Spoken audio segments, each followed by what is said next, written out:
Hey everybody, this is Glenn Kuzer from Police DTS, and I want to demonstrate installing the mobile app. The mobile app is extremely important when using Police DTS because of the utilization of push notifications. Push notifications are the direct ping to your end device from us, and it is very direct. So with the exception, if you're using email or SMS, those have to route through different carriers or providers. Email can end up in spam filters.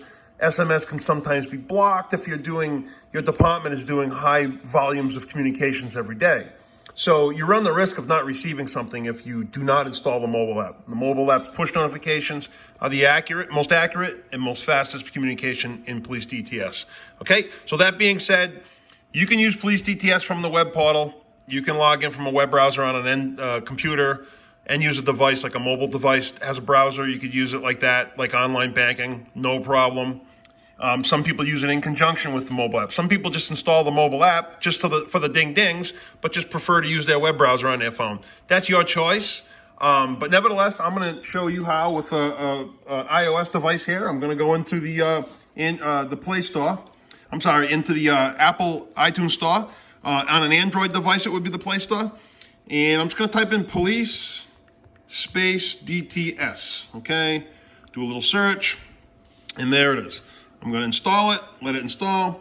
Once it installs, it'll put it on the desktop of my device in a blank area, okay? There it is. Now, since I'm opening it for the first time, it's going to ask me a couple of questions, okay? I want to allow communications, of course. I want to select my department. You don't have to do this every time. It's just the first time setting it up. I'm signing in as Officer Pete Malloy from the Leominster, Massachusetts Police Department. And I'm going to search on Leominster. So I put, there we go. And I select it. Now, I'm ready to log in. So I'm going to put Pete Malloy. Okay, and one thing to note is on the mobile app, do not use a full email address. You may just use the beginning part of your email address as a username or the username that's provided to you by your supervisor. Do not use a full email address on the username area. Okay, and the password, I'll just type in my password. Okay, and then I'm going to log in. Now, once I logged in, it's going to ask me what communication sound do I want for the push notification. Keys is a normal ding-ding, and then there's a loud, obnoxious alarm sound. Some people like that. But I'm going to choose keys, and I'm going to launch Portal. Once I've launched Portal, I'm in the mobile view. Very simple, okay? So right now I'm going to give myself a job just so we can demonstrate what we have going on here, okay? So that's installing the app.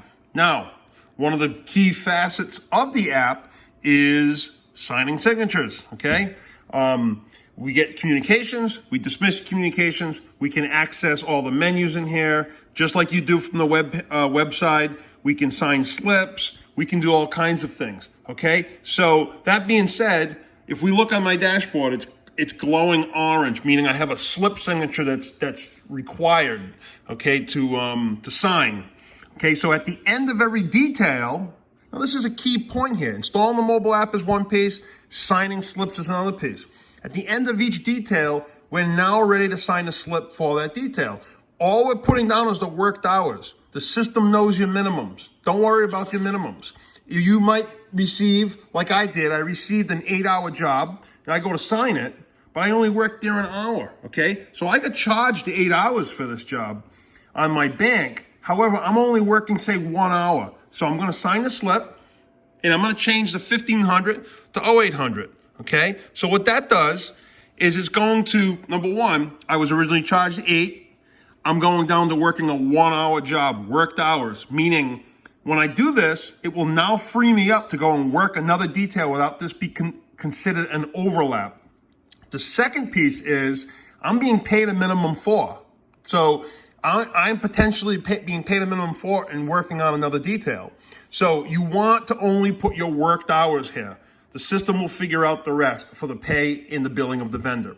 Very simply, you just change that, mainly that end time. If sometimes you have a start time that has to be changed, but most of the time it's the end time that's changed, you put your worked hours. Who's ever signing it? You or the vendor.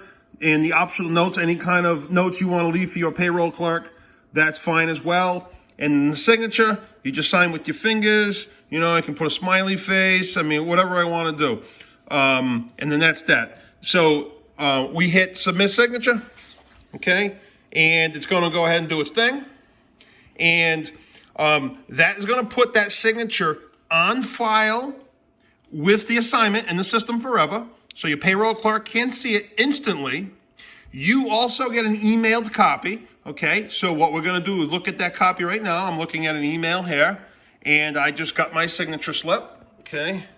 There it is. There's my little smiley face, okay? Instantly, you get a copy for yourself. And you can see, I was charged 8 hours originally. I only worked 1 hour from 0700 to 0800. I got charged now 4 hours, meaning the system then credited me back 4 hours, okay? So I've been credited 4 hours in the system for just signing this slip. So that's how you install the mobile app, and you're off signing and bidding on jobs. We can go into the detail board, and we can go ahead and look at any kind of jobs that are available and place bids on. We can see the notes. And again, that's the mobile view. If you want to view the desktop view, there's a setting right from the mobile app, okay? We can go right into desktop view mode and see that. Now, it's fine on an iPad, but on an iPhone, especially if it's a smaller iPhone, you're probably going to want to be in the mobile view, okay? And again, there's an icon right on the left-hand side of the desktop view that'll switch you back to mobile view. And again, that's in the mobile app, okay, on the mobile view. And there's a lot of different settings and adjustments that you can make for yourself. And but that's it in a nutshell. Installing the mobile app, signing a signature slip for the ending of working a detail. This was PoliceDetails.com.